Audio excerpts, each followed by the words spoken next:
DSE 2020年 MC 第23條題目就話有3個等同嘅電阻啦，呢個電池 internal resistance 係 negligible 嘅，跟住同埋一個 ideal voltmeter， 咁係以圖 A 同圖 B 嘅形式所連接起嘅啦。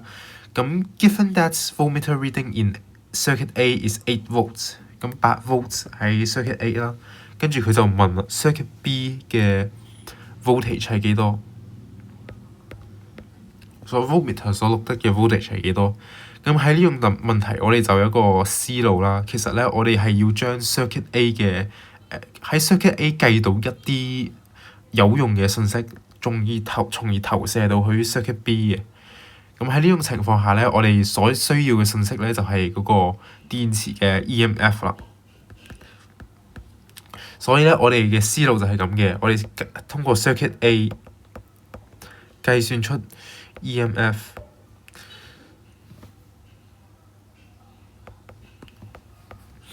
跟住先知道嗰個 voltmeter reading in B。係啦，咁我哋個思路就係咁。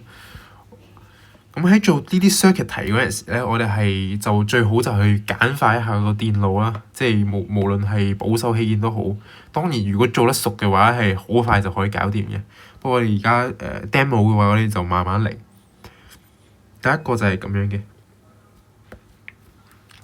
唔同嘅顏色咧就代表咗唔同嘅電勢能啦，即係 electrical potential。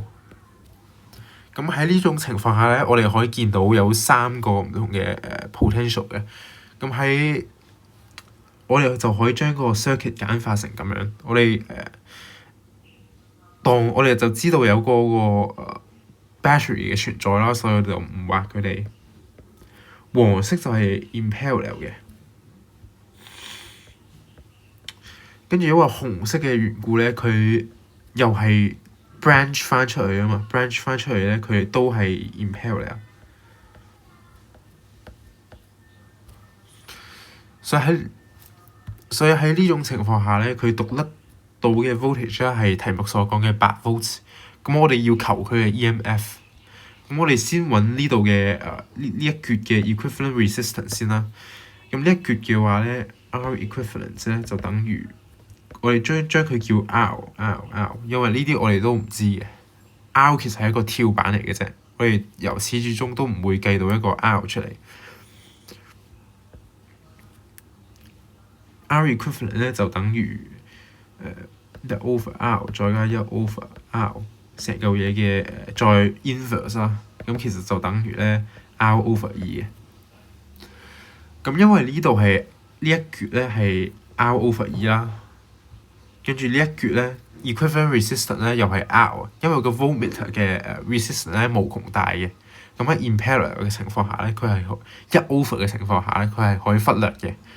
咁其實咧就個情況咧個成個 EMF 咧其實就等於8 volts 再乘以1再加3 over 2，即係再加1 over 2 sorry。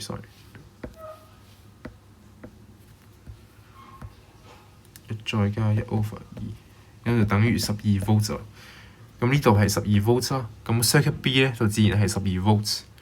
咁我哋嚟到 circuit B 就可以故技重施，重新畫翻一個 circuit diagram。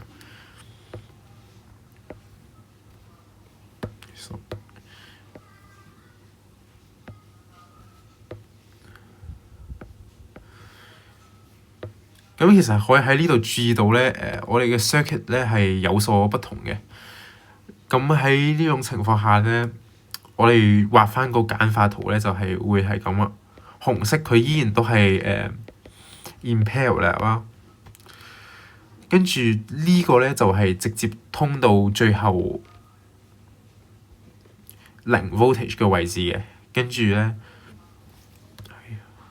auto correction。之後咧就會係另一個咁樣嘅，咁個 voltmeter 咧其實就喺呢度嘅，唔知大家睇唔睇得明啊？咁喺呢種情況下咧，我哋就可以將個 circuit 簡化成呢個形狀。咁呢3個都係 R。咁我哋可以照計咯。我哋要問呢一個係個 voltage 係錄得係幾多啦？咁呢度兩個地方嘅 difference 咧就等於 EMF 嘅，就係12 volts。咁12 volts 嘅情況下咧，咁因為呢度係12 volts in parallel 啊嘛，呢一個 branch 同埋呢一個 branch， 佢哋兩個係 in parallel 嘅，所以佢哋由頭到端嘅voltage 咧都係12 volts。所以下面呢個 branch 嘅 voltage 都係12 volts， 咁佢哋平分咧，每一個 resistor 咧就會分到6 volts。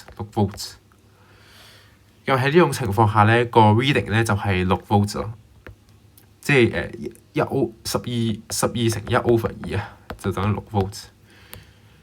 咁最後答案咧係 boy 啦，B for boy。